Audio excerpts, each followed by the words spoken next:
और अभी देखिए ये सोल्यूशन नहीं हो सकता।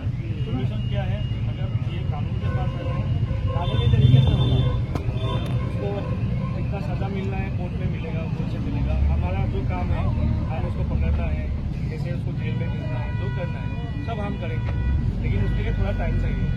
क्योंकि कल एक दिन को ये हुआ कि लोगों को मालूम पड़ा, इतना जल्दी हम ट्राई किया, अभी मिलने से तो हम पकड़ ही लेते, लेकिन उसका फोन स्विच ऑफ है, तो उसके लिए ट्रेस आउट नहीं हुआ है अभी तक, ठीक है। लेकिन वो किधर तक भाग गया, किधर भाग गया, लेकिन आप लोग अभी काम का बात है, आपका भी टाइम है, आपका भी दूसरी बच्चा घर में है ना, सबको टाइम दीजिए और किसी भी बात होने से हमसे डायरेक्टली बात कीजिए। গতকালকে ল ডিপার্টমেন্টে আমাদের একজন হাউসকিপিং ওয়ার্কার, এখানে মহিলা ওখানে কাজ করে, ওর সাথে ওর ভাতিজিকে নিয়ে এসেছিল, বাড়িতে কেউ না থাকার কারণে।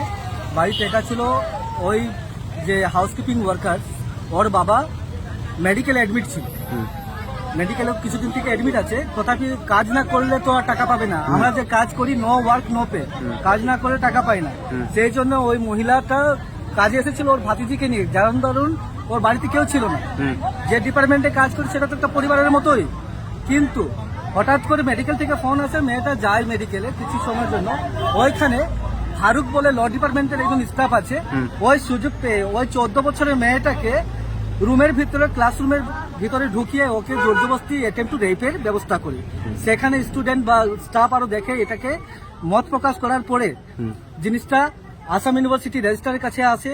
ওর পর থেকে কিভাবে ওই রেপিস্ট প্রশাসনকে না দেওয়া, প্রশাসনকে ছেড়ে ওই রেপিস্ট পলায়তন হয়ে যায়।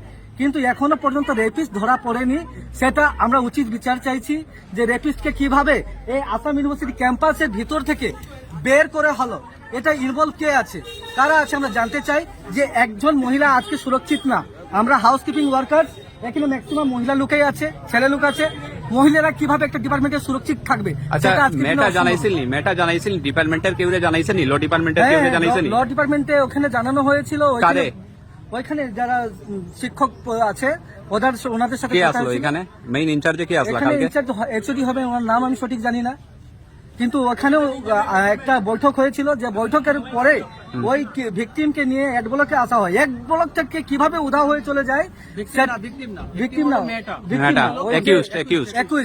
ওই যে রেপিস্টটা, ওকে রেপিস্টই বলা হয়, ওই রেপিস্টটাকে কিভাবে ক্যাম্পাস থেকে বার করা হলো।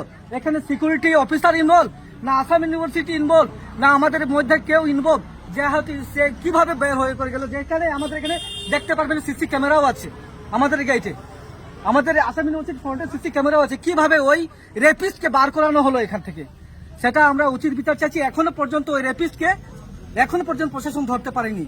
আর কেন ওই রেপিস্টকে প্রশাসনের হাতে তুলে ধরা হলো না কেন, সেটা আমরা জানতে চাইছি। আপনার নাম দাদা? আমার নাম শান্ত বাগদি।